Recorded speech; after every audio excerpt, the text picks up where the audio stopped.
Media की दुनिया में नेतृत्व वही जो सिर्फ संस्थान न बनाए बल्कि एक नई सोच को दिशा दे। ऐसा ही नाम है विवेक पाठक। विवेक पाठक भारत अपडेट के मैनेजिंग डायरेक्टर और एडिटर इन चीफ एक दूरदर्शी मीडिया लीडर के रूप में पहचाने जाते हैं, जिनकी सोच में पत्रकारिता सिर्फ खबरों का प्रसारण नहीं बल्कि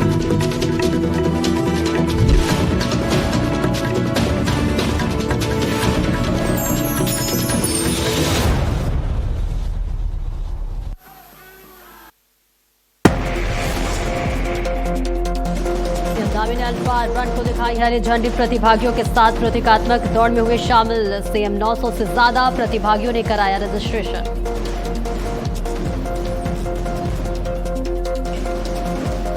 मुख्य निर्वाचन आयुक्त 2 दिवसीय उत्तराखंड दौरे पर ज्ञानेश कुमार ने पोलिंग बूथों एसआईआर कार्यों का किया निरीक्षण। बीएलओ से ली जानकारी।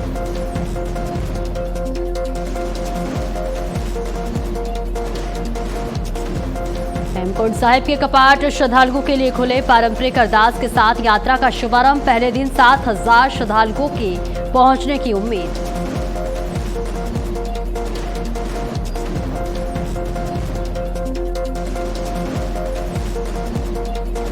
उत्तराखंड में मौसम ने बदला मिजाज। मैदानी जिलों में भीषण गर्मी का असर जारी। पहाड़ी इलाकों में बारिश बर्फबारी का अलर्ट। प्रशासन ने लोगों से सतर्क रहने की अपील की।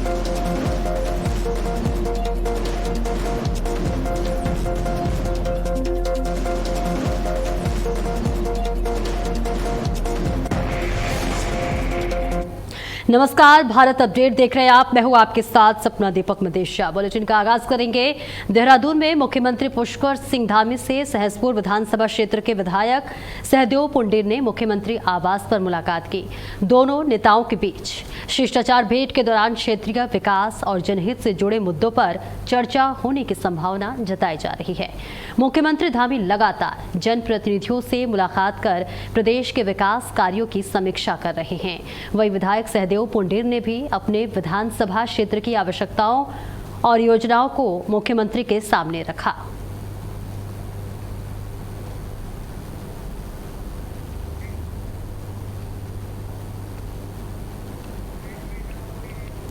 और चलिए आगे बढ़ते हैं। मुख्यमंत्री पुष्कर सिंह धामी ने मुख्यमंत्री आवास पर कवि एवं कथावाचक डॉक्टर कुमार विश्वास से शिष्टाचार भेंट की। इस दौरान दोनों के बीच विभिन्न समसामयिक विषयों पर चर्चा हुई। मुलाकात के दौरान साहित्य, संस्कृति और समसामयिक मुद्दों पर विचार विमर्श किया गया। बातचीत में राज्य और देश से जुड़े विभिन्न विषयों पर भी चर्चा हुई।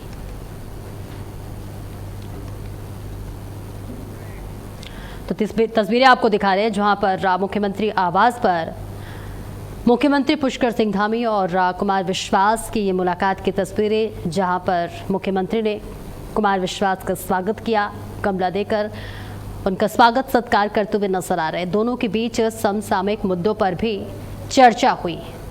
तो मुख्यमंत्री पुष्कर सिंह धामी का प्रसिद्ध कवि कुमार विश्वास के साथ शिष्टाचार भेंट की तस्वीरें आपको दिखा रहे हैं, जहां दोनों के बीच कई महत्वपूर्ण मुद्दों पर चर्चा हुई, बातचीत करते हुए नजर आए।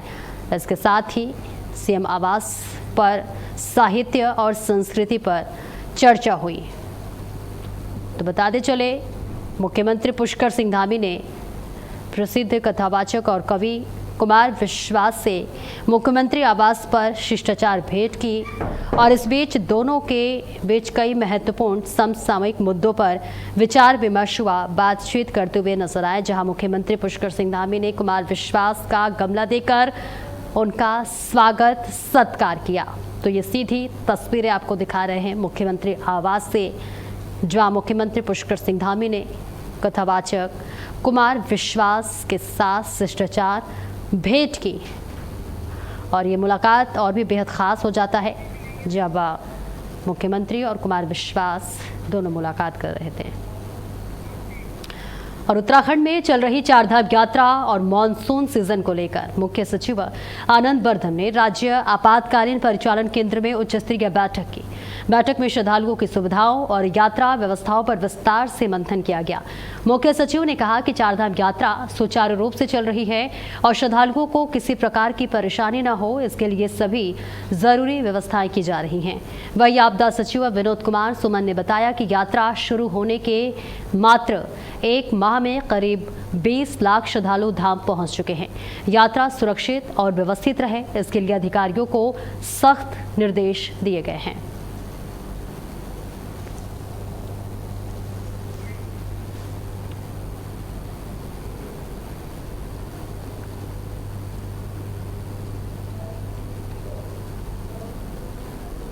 आज जो हमारी चारधाम यात्रा प्रारंभ हुई, लगभग 1 माह का समय पूरा हो चुका है और ईश्वर की कृपा से यात्रा हमारी अच्छी चल रही है। और आज एक उसी की समीक्षा थी कि जो सारी व्यवस्थाएं हैं चारधाम यात्राओं से संबंधित, उसको और अच्छे तरीके से कैसे करें, उसमें कोई कोताही ना हो और जो भी श्रद्धालु जो तीर्थयात्री आते हैं देश विदेश से, वो सकुशल और अच्छे एक्सपीरियंस लेके जाएं। आप जानते हैं कि चारधाम यात्रा इस समय जोरों पर चल रही है। राज्य सरकार की हमेशा से ही प्रायोरिटी रही है चारधाम यात्रा और उसमें व्यवस्थाएं सुचारू रहे, कोई दिक्कत ना होने पावे। जो वर्तमान में भीड़ चल रही है उसको कैसे मैनेज किया जाए, आगे क्या सावधानी बरती जानी है, इसके बारे में चीफ सेक्रेटरी सर ने बैठक लिया है, जिसमें कई सेक्रेटरी साहब लोग और जनपदों के जिलाधिकारी और एसएसपी एसपी शामिल हुए। और मुख्यमंत्री धामी ने करोड़ों की विकास योजनाओं की मंजूरी दी है। बड़ी खबर आपको बता रहे हैं, जहां ग्रामीण सड़क और पेयजल योजनाओं को मंजूरी मिली है। यात्रा मार्ग पर वंशीय पशुओं के बीमा को मंजूरी मिली है। जहां मंदिर सौंदर्यीकरण बिजली परियोजनाओं को बड़ी राहत दी गई है। तो बड़ी खबर आपको बता रहे हैं, जहां मंदिर सौंदर्यीकरण बिजली परियोजनाओं को राहत दी गई है। मुख्यमंत्री की ये बड़ी पहल, जहां सीएम धामी ने करोड़ों की विकास परियोजनाओं को मंजूरी दी। इसके साथ ही ग्रामीण सड़क और पेयजल योजनाओं को मंजूरी मिली है। यात्रा मार्ग पर अश्ववंशीय पशुओं के बीमा को भी मंजूरी मिली है। और देखिए, लगातार बीमा की भी मांग की जा रही थी, जिसके बाद अब मुख्यमंत्री की ये पहल सामने आई है, जहां अब बीमा की भी सुविधा दी जा रही है। तो देहरादून से ये बड़ी खबर आपको बता रहे हैं, जहां करोड़ों की विकास योजनाओं को मुख्यमंत्री ने मंजूरी दे दी है, जिसमें ग्रामीण सड़क और पेयजल योजना शामिल है। इससे भी मंजूरी मिली है। यात्रा मार्ग पर अश्ववंशीय पशु के बीमा को भी मंजूरी मिल गई है। साथ ही मंदिर सौंदर्यीकरण बिजली परियोजनाओं को राहत मिलेगी।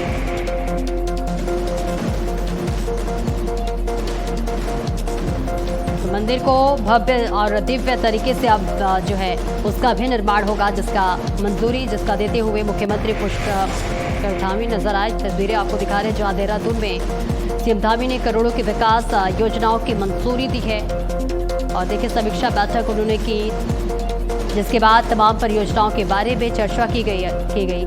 इसके बाद करोड़ों की परियोजनाओं पर मुख्यमंत्री पुष्कर सिंह धामी का मुहर लगा, जिसमें कई परियोजनाएं शामिल हैं। चलिए आगे बढ़ते हैं। मुख्यमंत्री पुष्कर सिंह धामी ने नीति एक्सट्रीम अल्ट्रा रन 2026 के काउंटडाउन रन को फ्लैग ऑफ किया है। इस दौरान मुख्यमंत्री ने क्यालू हिम तेंदुआ शुभंकर का अनावरण किया और प्रतिभागियों के साथ प्रतीकात्मक दौड़ में भी शामिल हुए। मुख्यमंत्री ने कहा कि नीति एक्सट्रीम अल्ट्रा रन सीमांत क्षेत्रों में पर्यटन, रोजगार और युवा उद्यमिता को नई गति देगा। उन्होंने बताया कि इस आयोजन के लिए देश के 27 राज्यों और 2 देशों से 900 से अधिक प्रतिभागियों ने पंजीकरण कराया है। मुख्यमंत्री ने इसे उत्तराखंड के एडवेंचर और स्पोर्ट्स टूरिज्म को बढ़ावा देने वाला बड़ा आयोजन बताया।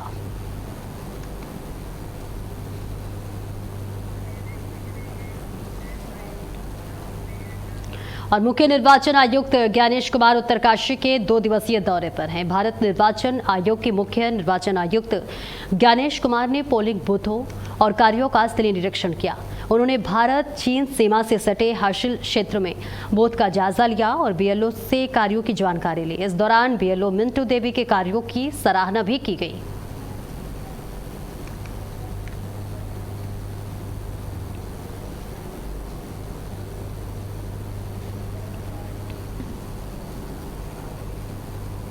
हमने यहाँ की बीएलओ मिंटो देवी जी के साथ चर्चा की और हमें जानकर इतनी खुशी हुई कि जो स्मार्टफोन पर जो बीएलओ ऐप का इस्तेमाल करते हुए एसआईआर का काम कर रही हैं और एब्सेंट, शिफ्टेड, डेड, डुप्लीकेट और फॉरेनर्स, इन 5 लोगों के नाम हटाते हुए और जो लोग 18 साल के हो गए हैं, जिन लोगों का नाम मतदाता सूची में नहीं है, उनका नाम जोड़ते हुए मतदाता सूची के शुद्धिकरण का काम कर रही है।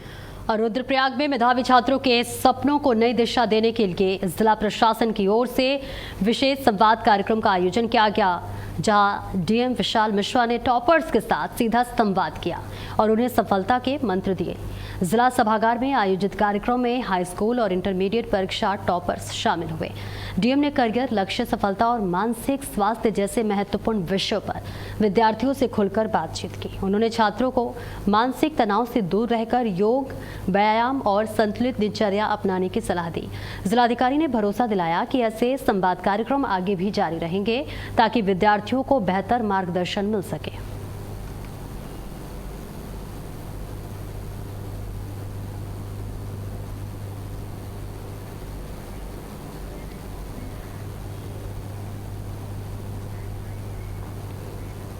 और हरिद्वार में जिला पंचायत राज अधिकारी अतुल प्रसाद ने पंचायत प्रतिनिधियों और अधिकारियों के साथ वर्चुअल समीक्षा बैठक कर सख्त निर्देश जारी किए। उन्होंने कहा कि ग्राम पंचायत और ब्लॉक स्तर की समस्याओं का समाधान स्थानीय स्तर पर ही सुनिश्चित किया जाए ताकि लोगों को छोटी समस्याओं के लिए शासन तक न जाना पड़े। बैठक में 25 मिनी सचिवालयों के ग्राम प्रधान और अधिकारी शामिल हुए। अतुल प्रसाद ने मिनी सचिवालयों को राष्ट्र निर्माण केंद्र के रूप में सक्रिय बनाने पर जोर दिया।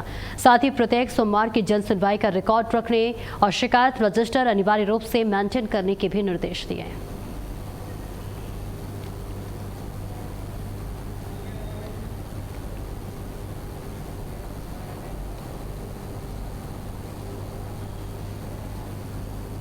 आज जो हमारी समीक्षा बैठक थी, जो एक मिनी सचिवालय का आइडिया रहा है पंचायती राज विभाग में, मतलब जनपद हरिद्वार के लिए जो हमने संचालित किया था, और उसको आगे उसके स्वरूप को बढ़ाते हुए जो है राष्ट्र निर्माण केंद्र के रूप में बच्चों की सक्रियता और बच्चों को जो हमारा वैल्यू एजुकेशन के लिए जो प्लान है, उसी को क्रियाशीलता को बढ़ाने के लिए और इस गर्मी के मौसम में उस राष्ट्र निर्माण केंद्र का संचालन हम किस प्रकार से करें, क्योंकि गर्मी बहुत ज़्यादा है, तो उस पर हम प्लान करने के लिए और उसको एक्टिवेट करने के लिए आज ये जो हमने एक वीसी की थी, जिसमें हमारे 25 मिनी सचिवालय के ग्राम प्रधान जी और हमारे सारे सेक्रेटरी, एडीओ पंचायत, हमारे सारे ब्लॉक कोऑर्डिनेटर और हमारे ऑफिस का।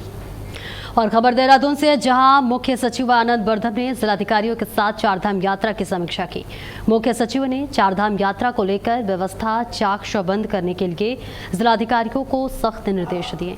मुख्य सचिव ने कहा कि चारों धामों में श्रद्धालुओं को किसी प्रकार की समस्या न हो, इसके लिए जिला प्रशासन की ओर से सुनिश्चित की जाए। कि उन्होंने कहा कि श्रद्धालुओं की भीड़ बढ़ने पर पिछले वर्षों की भांति रात्रिकालीन दर्शन की व्यवस्था को सुचारू किया जा सकता है। साथ ही उन्होंने यात्रा के विभिन्न पड़ाव में निचले क्षेत्रों में होल्डिंग एरिया में श्रद्धालुओं को रखे जाने के निर्देश देते हुए होल्डिंग एरिया में सभी आवश्यक बुनियादी सुविधाएं उपलब्ध कराए जाने के भी निर्देश दिए।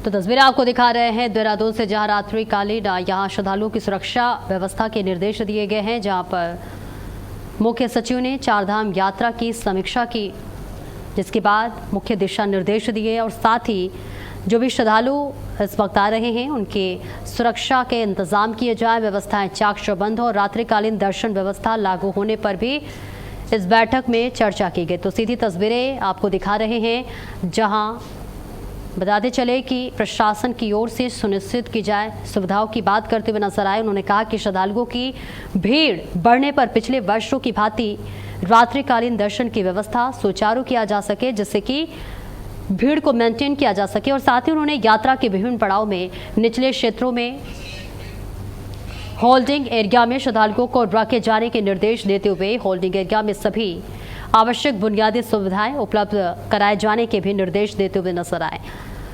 लगातार बढ़ते भीड़ को देखते हुए ये बड़ा फैसला लेने पर विचार किया जा रहा है और कहा जा रहा है कि रात्रिकालीन भी श्रद्धालुओं के आवागमन की सुविधा दी जाए, व्यवस्थाओं को चाक चौबंद रखने के निर्देश देते हुए नजर आए। सीधी तस्वीरें आपको देहरादून से दिखा रहे हैं, जहां तमाम अधिकारियों के साथ समीक्षा बैठक हुई और श्रद्धालुओं की सुरक्षा व्यवस्था को लेकर अब रात्रिकालीन भी चारधाम यात्रा की व्यवस्था की जाए, जिसके लिए बात की गई। तो सीधी तस्वीरें आपको दिखा रहे रात्रिकालीन दर्शन व्यवस्था लागू करने पर चर्चा करते हुए नजर आए और श्रद्धालुओं की सुरक्षा चाक चौबंद रहे। और लगातार देखिए भीड़ को देखते हुए ये फैसला लेने पर विचार किया जा रहा है कि रात्रिकालीन में भी श्रद्धालुओं के आवागमन की व्यवस्था की जाए।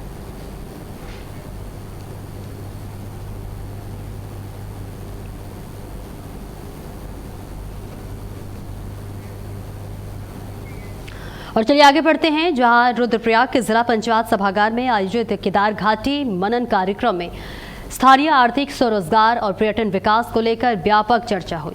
कार्यक्रम में उद्यमियों, स्वयं सहायता समूहों, जनप्रतिनिधियों और अधिकारियों ने भाग लेकर कई महत्वपूर्ण सुझाव दिए। मुख्य अतिथि पद्मश्री डॉक्टर अनिल प्रकाश जोशी ने कहा कि केदारनाथ धाम आस्था के साथ रोजगार का भी बड़ा केंद्र है। वहीं कैबिनेट मंत्री भरत सिंह चौधरी ने स्थानीय उत्पादों, पारंपरिक खाद्य सामग्री और महिला समूहों को बेहतर ब्रांडिंग और इसके साथ ही विपणन से जोड़ने पर जोर दिया। कार्यक्रम में ग्रामीण पर्यटन, जैविक खेती और स्थानीय रोजगार को मजबूत करने की आवश्यकता बताई गई।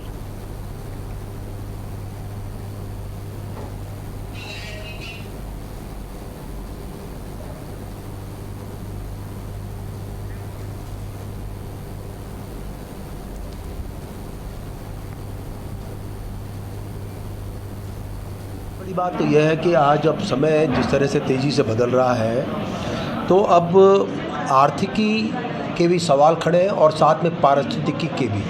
आप इकोलॉजी को पहाड़ के इग्नोर नहीं कर सकते और जो कुछ भी परिस्थितियां हैं, तो इसलिए शायद ज़रूरी ये हो जाता है कि हमारी स्थानीय संसाधनों पर आधारित जितनी ज़्यादा आर्थिकी होगी उतना इकोलॉजी बेहतर होगी और उससे ही इकोनॉमी हो। लेकिन इकोनॉमी बेहतर करने के लिए हमें अपने आप को ब्रांड करना पड़ेगा और इसलिए बड़ा सौभाग्य है हमारे लिए कि हम ख़ास तौर से केदारनाथ, जो देश दुनिया में जाना जाता है, जिसके नाम से बहुत कुछ है, आज हमारे लिए समय है कि ये केदार घाटी अपने तमाम उत्पादों को केदार नाम से ब्रांड करे। और वह सिखों के पवित्र तीर्थ स्थल हेमकुंड साहिब के कपाट आज श्रद्धालुओं के लिए विधिवत खोल दिए गए हैं। पारंपरिक अरदास के साथ यात्रा का शुभारंभ किया गया, जिसके बाद पूरे क्षेत्र में धार्मिक माहौल देखने को मिला। पहले ही दिन करीब 3000 श्रद्धालुओं ने हेमकुंड साहिब के दर्शन किए। प्रशासन ने यात्रा को सुरक्षित और सुचारू बनाने के लिए मार्गों पर कड़ी सुरक्षा व्यवस्था की है। आपको बताते चले, पुलिस और स्थानीय प्रशासन की टीमें लगातार निगरानी में है ताकि किसी भी श्रद्धालु को कोई परेशानी न हो। हेमकुंड साहिब यात्रा के शुरू होने के साथ ही उत्तराखंड में आस्था का माहौल और अधिक गर्मा गया है।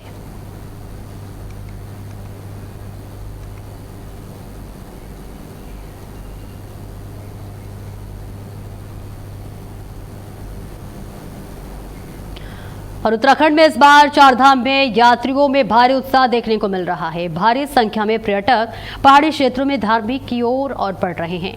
पिथौरागढ़ जिले में स्थित प्रसिद्ध आदि कैलाश और ओम पर्वत भी आस्था का सैलाब देखने को मिल रहा है। इस साल चारधाम यात्रा शुरू होने से पहले एक महीने में 16,000 से ज्यादा श्रद्धालु कैलाश पर्वत पहुंचे। वहीं पिछले साल की बात की जाए तो पूरे सीजन में 35,000 लोगों ने आदि कैलाश और ओम पर्वत के दर्शन किए थे। लेकिन इस बार के शुरुआती आंकड़े ही पुराने रिकॉर्ड टूटने के संकेत देख रहे हैं और इसके साथ ही अनुमान लगाया जा रहा है कि इस साल 60,000 से ज्यादा श्रद्धालु और पर्यटक आदि कैलाश पहुंच सकते हैं। प्रशासन भी बढ़ती संख्या को देखते हुए पूरी तरह अलर्ट मोड में है। यात्रियों के लिए सुरक्षा, स्वास्थ्य, यातायात और ठहरने की व्यवस्थाओं को लेकर लगातार बेहतर प्रबंधन किया जा रहा है। फिलहाल जिस तेजी से श्रद्धालुओं की संख्या बढ़ रही है, उसे देखते हुए माना जा रहा है कि इस बार आदि कैलाश यात्रा नए रिकॉर्ड बना सकती है।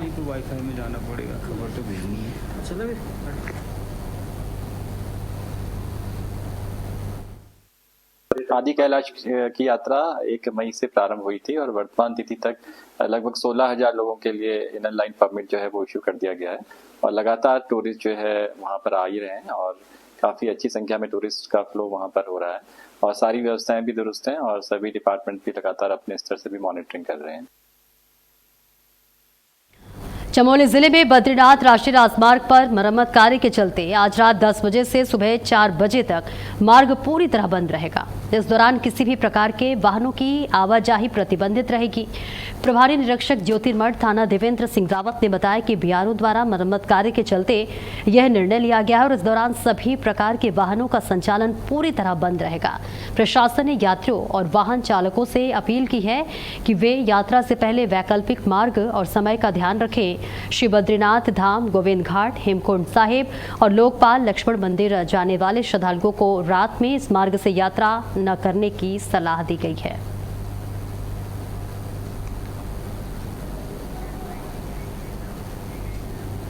और रुद्रप्रयाग में लगातार बढ़ रही गर्मी और हीट वेव को देखते हुए जिला प्रशासन अलर्ट मोड पर आ गया है। छात्रों की सुरक्षा और स्वास्थ्य को लेकर जिलाधिकारी विशाल मिश्रा ने विद्यालय प्रशासन के साथ महत्वपूर्ण बैठक की। जिलाधिकारी ने विभिन्न विद्यालयों के प्रधानाचार्यों और शिक्षकों के साथ बैठक कर हीट वेव से बचाव, सड़क सुरक्षा और विद्यार्थियों के मानसिक स्वास्थ्य जैसे अहम विषयों पर विस्तार से चर्चा की। उन्होंने कहा कि भीषण गर्मी को देखते हुए स्कूलों में अतिरिक्त सतर्कता बरतना जरूरी है।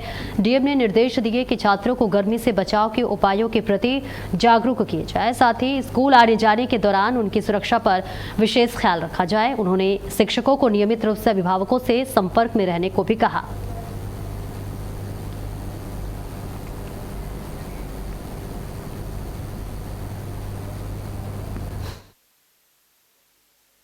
विद्यालयों के प्रधानाध्यापकों के साथ भी बैठक की गई और उनको बच्चों की सेफ्टी, रोड सेफ्टी, बच्चे जब स्कूल से निकलते हैं उस वक्त उनकी सुरक्षा व्यवस्था, विद्यालय प्रबंधन, शिक्षकों का बच्चों के अभिभावकों के साथ एक कंटिन्यूअस वार्तालाप हो, उनके बीच एक समन्वय हो, इस विषय पर चर्चा की गई है। गर्ल चाइल्ड जो हैं उनके हेल्थ को स्पेशली मॉनिटर करने को लेकर के चर्चा की गई है।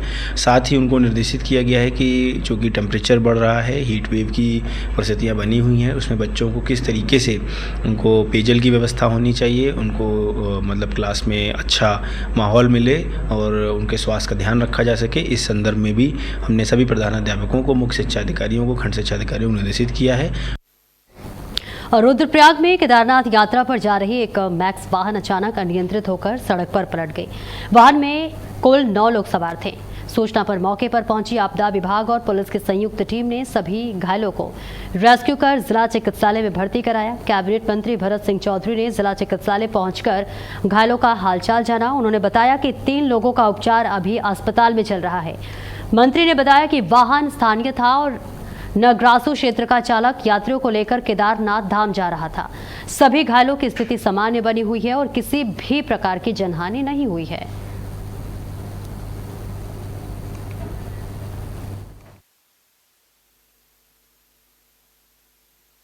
तीन लोग अभी अस्पताल में हैं, उसमें एक नेपाली मूल की महिला है, 2 स्थानीय लोग हैं, बाकी यात्री जो है वो अन्य प्रदेशों के थे। उनको हल्की चोटें आई हैं और उनको प्राथमिक उपचार के बाद अस्पताल से छुट्टी दे दी गई है।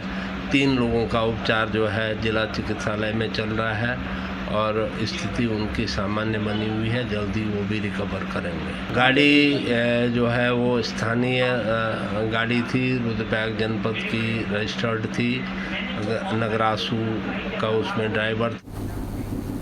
और ऋषिकेश के एक होटल में बड़ा हादसा हो गया, जहां 5वीं मंजिल से लिफ्ट गिरने से 6 पर्यटक गंभीर रूप से घायल हो गए। सभी को इलाज के लिए एम्स ऋषिकेश में भर्ती कराया गया है। घटना के बाद होटल में अफरा तफरी मच गई।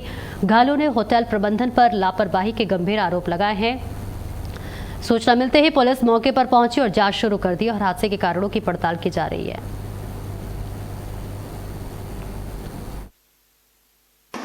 हम ऋषिकेश हरिद्वार घूमने आए थे।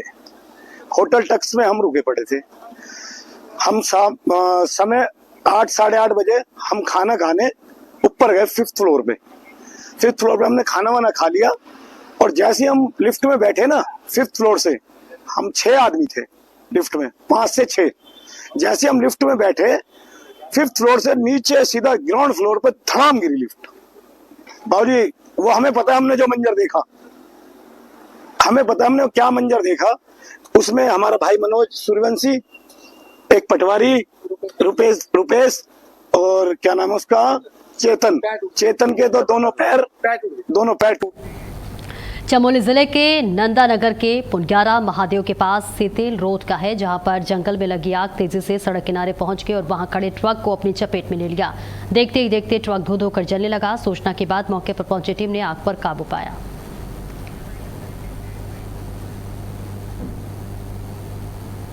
और फिलहाल में इतना ही। नमस्कार।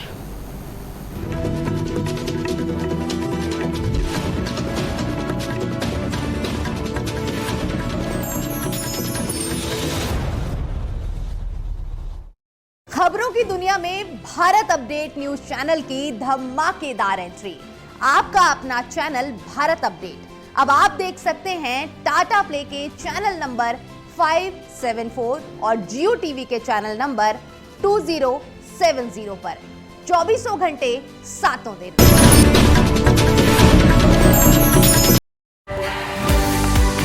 IIMT University, transforming education system, transforming lives. O Pocket, Ganganagar, Mawana Road, Meerut. Media की दुनिया में नेतृत्व वही जो सिर्फ संस्थान न बनाए बल्कि एक नई सोच को दिशा दे। ऐसा ही नाम है विवेक पाठक। विवेक पाठक भारत अपडेट के मैनेजिंग डायरेक्टर और एडिटर इन चीफ एक दूरदर्शी मीडिया लीडर के रूप में पहचाने जाते हैं, जिनकी सोच में पत्रकारिता सिर्फ खबरों का प्रसारण नहीं बल्कि समाज के प्रति जवाबदेही का माध्यम है। वर्षों के अनुभव और मजबूत संपादकीय दृष्टि के साथ उन्होंने मीडिया जगत में अपनी विशिष्ट पहचान बनाई है। समाचार की गहराइयां, प्रस्तुति की सटीकता